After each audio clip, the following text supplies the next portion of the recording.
Les Invisibles de l'Angleterre.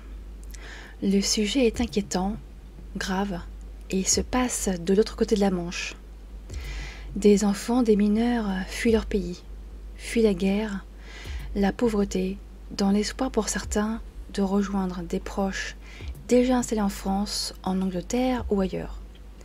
Ils parcourent beaucoup de kilomètres pour cela, paient des passeurs, risquent leur vie à chaque instant. Arrivés à Calais, ils embarquent avec d'autres sur de petits bateaux qui, pour la plupart, peinent à ne pas sombrer. À l'aide de ces embarcations de fortune, ils traversent la mer, puis débarquent, s'ils ont de la chance, sur les côtes anglaises. Bien entendu, la zone est étroitement surveillée, et un bateau qui débarque parfois en pleine nuit, ça se remarque. Les autorités séparent les adultes accompagnés de leurs enfants des enfants mineurs venus seuls. Car l'Angleterre, comme d'autres pays, ont signé un accord qui les y contraint et qui oblige les pays à ne pas pouvoir expulser les enfants, soit les mineurs de moins de 18 ans. Ils ne peuvent pas les reconduire dans les pays qui les ont fuis. Ces enfants sont donc de ce fait sous la responsabilité du pays qui les accueille. Sans adultes à leur côté, l'Angleterre les loge dans des chambres d'hôtel. Il y en a environ 200 sur l'ensemble du territoire. Les mineurs y sont placés pour un temps, environ 15 jours, enfin plutôt 16,5 jours. Ils y sont seuls, sans surveillance, et donc deviennent vulnérables, sans personne pour les encadrer. Leur parler des démarches qu'ils doivent entreprendre pour ne serait-ce que demander à rejoindre des proches déjà installés sur le territoire, et savoir qu'ils vont devoir attendre très longtemps. Il arrive que certains de ces mineurs disparaissent, soit de leur plein gré, soit enlevés par des individus peu recommandables. Les autorités sont au fait de certaines disparitions. Cependant, aucun signalement n'est fait. Cependant, à force de se rendre compte que beaucoup d'enfants disparaissent, le sujet a finalement commencé à inquiéter les autorités. Peut-être qu'au départ, ils pensaient que les enfants ou adolescents partaient d'eux-mêmes, à la recherche d'une vie meilleure, loin des hôtels. Après 1 an et demi d'enquête, faite par la BBC, ou en tout cas transmise par le plus gros média du monde, ce sont 116 enfants sur les 1606 qui avaient été logés par le Home Office qui ont disparu. Seuls 65 ont été retrouvés. Je n'ai trouvé que peu d'informations. Les sites se répètent, se complètent parfois. Trouver les bonnes informations, des sources fiables aussi, c'est avéré un peu complexe, au départ en tout cas. Sur le site de France Info, il parle de 76 mineurs qui se seraient volatilisés d'un seul hôtel, celui de Bracton, un bord de mer assez huppé au sud de l'Angleterre. C'est par ce site que tout a commencé pour moi.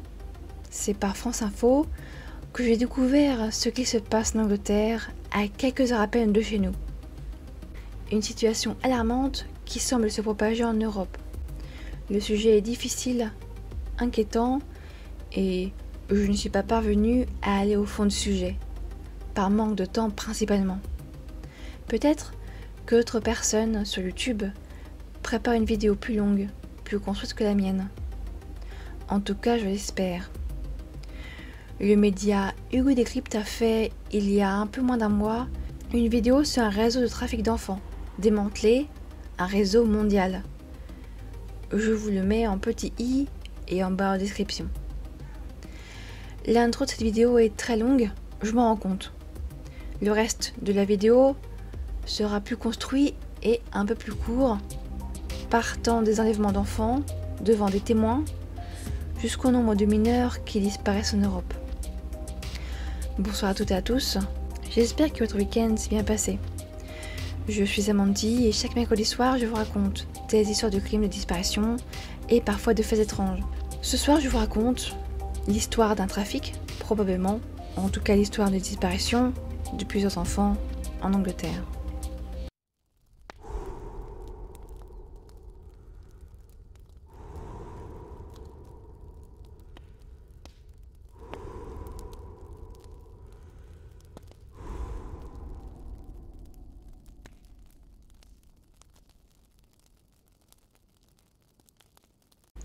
d'étranges enlèvements d'enfants.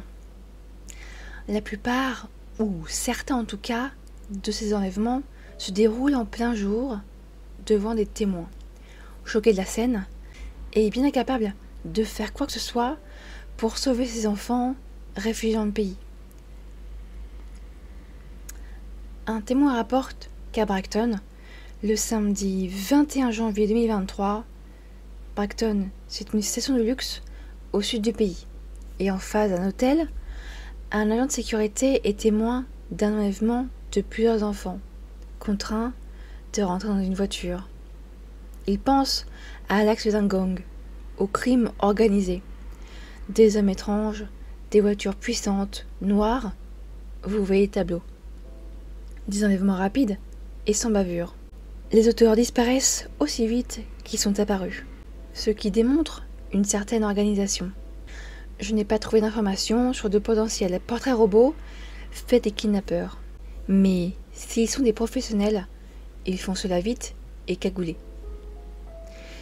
La conseillère municipale Bella Sankey fait une vidéo sur Twitter où elle prévient que les gangs ciblent les hôtels où les jeunes, les mineurs sont logés.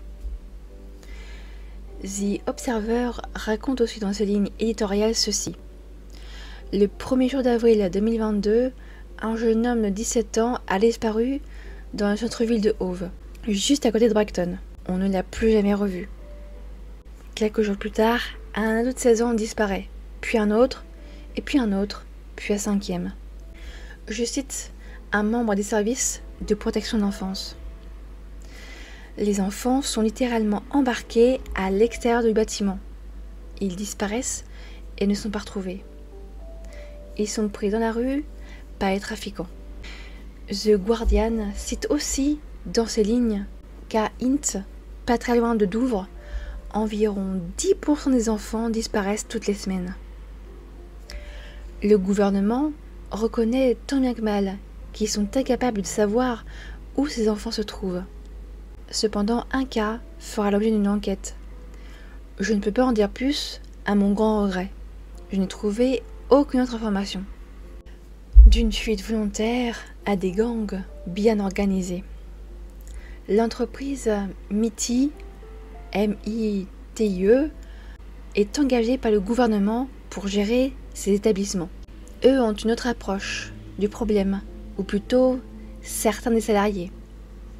Ils estiment que certains des enfants quittent volontairement les hôtels pour rejoindre des proches qui vivent en Angleterre ou dans des pays voisins, car l'administration est ultra lente et qu'ils souhaitent les rejoindre le plus vite possible. Cependant, certains des enfants sont enlevés par des organisations criminelles, principalement dans le but de leur faire passer la frontière avec de la drogue. Je cite un des employés. Les gangs albanais et les Érythréens les ramassent dans leur BMW et leur Audi, puis ils disparaissent. Je cite Tamsin Baxter, directrice des affaires externes de l'organisation d'aide aux migrants Refugee Council. C'est un échec grave du gouvernement que des jeunes enfants traumatisés qui demandent l'asile sont toujours logés dans des hôtels et par conséquent disparaissent en nombre important. Étant mineurs isolés, ils sont beaucoup plus susceptibles d'être exploités par des adultes, pour passer des produits stupéfiants, pour servir d'esclaves, voire pire. Je cite Patricia Dour, Chief Executive Officer à ECPAT UK. Ils peuvent être en train de travailler dans des fermes de cannabis, dans une usine. Ils peuvent être dans une situation d'esclavage domestique. Ils peuvent être exploités criminellement ou sexuellement en secret. C'est là du coup que l'on se rend compte que tout ceci est bien organisé. Parce que certains ont repéré la faille de ces 15 jours de solitude de ces mineurs. Que les hôtels sont probablement infiltrés ou surveillés de près par des organisations peu scrupuleuses. Et là vous vous dites, mais que fait le gouvernement anglais ? Selon les différentes sources que j'ai pu trouver sur ce sujet gravissime, le site Info Migrants rapporte que le gouvernement est au courant, mais qu'il semble peu actif, que le bureau de l'intérieur ou Home Office était bien au fait de la situation, mais qu'il semble ne pas bouger, pas soucier de la situation, semble entre guillemets. Les mineurs sont placés seuls dans ces structures pendant environ 15 jours. Ils sont par la suite placés dans des structures d'accueil adaptées à leur jeune âge ou dans des familles d'accueil. Cependant, 15 jours de vulnérabilité, ou plutôt 15 jours sans surveillance, sont suffisantes pour qu'un mineur parte de lui-même et qu'il lui arrive une broutille en route ou qu'il tombe sous le joug d'un adulte ou d'un groupe d'adultes sans scrupules. Il faut comprendre que dans ces hôtels, réquisitionnés par le gouvernement, ils sont parfois des milliers à y vivre. Certains y restent quelques jours, d'autres sont là depuis des mois. Les migrants sont même baladés d'un hôtel à un centre de rétention pendant des semaines ou des mois. Pourquoi, on ne sait pas. Surtout que certains sont réveillés en pleine nuit pour être transférés ailleurs. Transfert donc effectué à la hâte. Ils ont à peine le temps de prendre 2-3 souvenirs de leur passé. Pour ce petit passage, je ne sais pas si on peut le relier aux hôtels où les mineurs sont logés. Car en théorie, les enfants mineurs isolés sont séparés des adultes, dans des hôtels différents donc. Mais je n'ai pas trouvé d'information qui dit vraiment qu'ils sont séparés des adultes. Donc ce petit paragraphe peut-être que les enfants subissent. Et l'affaire est d'autant plus compliquée que tout semble cloisonné. Je cite Maddy Harris. Chaque étape de ce processus est totalement verrouillée. Dans les premiers temps, les migrants n'ont accès ni aux informations, ni à un soutien juridique. Et nous-mêmes, membres d'associations, n'avons accès à eux. Je n'ai d'ailleurs jamais rencontré un migrant qui venait d'arriver dans le pays. Les téléphones portables des migrants seraient même confisqués les premiers jours.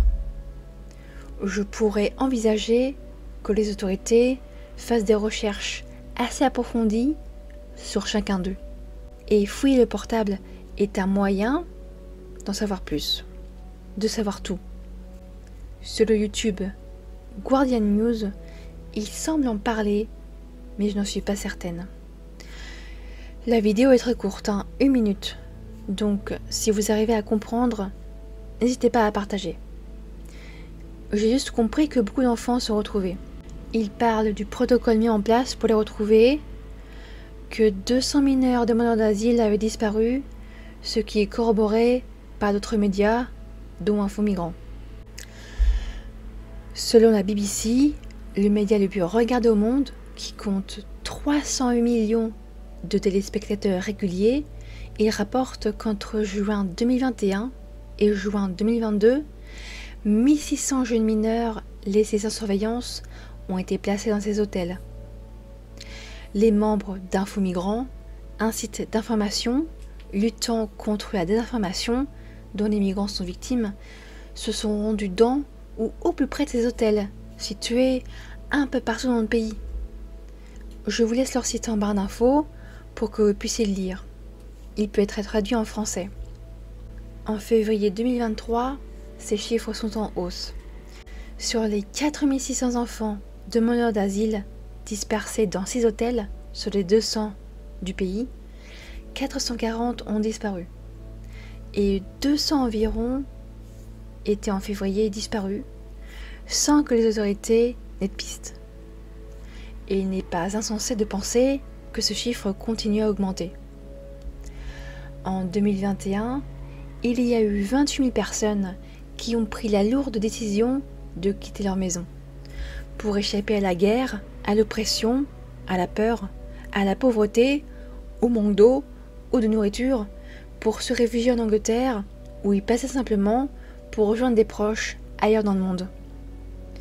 Ils sont maintenant, pour la plupart, bloqués dans un système rigide et très long. Et j'ai eu beaucoup de mal à trouver des informations, à écrire, ne serait-ce que plus de 3 pages. Mais il faut comprendre que tout ce qui touche à l'immigration, en Angleterre ou ailleurs dans le monde, est un sujet sensible, tabou, et aussi opaque que le Vanta Black, qui est le noir le plus obscur au monde, inventé en 2012. C'est grâce à tous les journalistes et au site Info Migrants que j'ai pu avoir toutes ces précieuses informations. Sur le site du Monde, un autre chiffre fait froid dans le dos. 18 000 mineurs étrangers ont disparu en Europe, et ce, entre 2018 et 2020. Ce chiffre, plus qu'alarmant, provient d'une source qui paraît extrêmement fiable, issue du travail de journalistes qui ont enquêté sur le sujet. Ils ont construit un site, lostineurope.ue, dédié à leurs recherches ou investigations poussées à travers l'Europe. Je vous mets leur site en barre de description. Vous pourrez vous en faire votre opinion, chercher des informations. Je suis sûre que le site est légitime, que ce n'est pas un faux site. Par contre, les articles sont dans la langue du journaliste. Merci à Google Traduction qui traduit très bien. Si le journaliste est néerlandais, son article sera en néerlandais. Un article du Cairn est encore plus alarmant sur le sujet des enfants qui disparaissent. En Europe, ce sont 17 enfants migrants qui se volatilisent chaque jour. Certains rejoignent des proches, d'autres cherchent un boulot car ils ont des dettes vis-à-vis de leurs passeurs. Mais une partie est entraînée dans des réseaux criminels et l'on ne sait pas ce qu'ils deviennent. L'émission Envoyé spécial a parlé de ces 10 000 mineurs qui disparaissent en Europe. Mais en ce qui concerne ce qui se passe en Angleterre, cela semble plus compliqué. Les informations fuient au compte-gouttes. En 2023, combien sont-ils à avoir disparu? Et où sont-ils? Ont-ils rejoint des proches? Ont-ils tenté de rejoindre un pays et ont trouvé la mort sur la route? Ou ont-ils été les proies innocentes d'adultes sans scrupules? Je vous remercie d'avoir regardé cette vidéo jusqu'au bout. Je vous invite à partager vos avis et ressentis en commentaire. Je vous donne rendez-vous samedi soir pour les actualités, crimes et disparitions de la semaine. Enfin, des actualités particulières. Je vous souhaite une très bonne semaine. Prenez soin de vous, prenez soin de vos proches.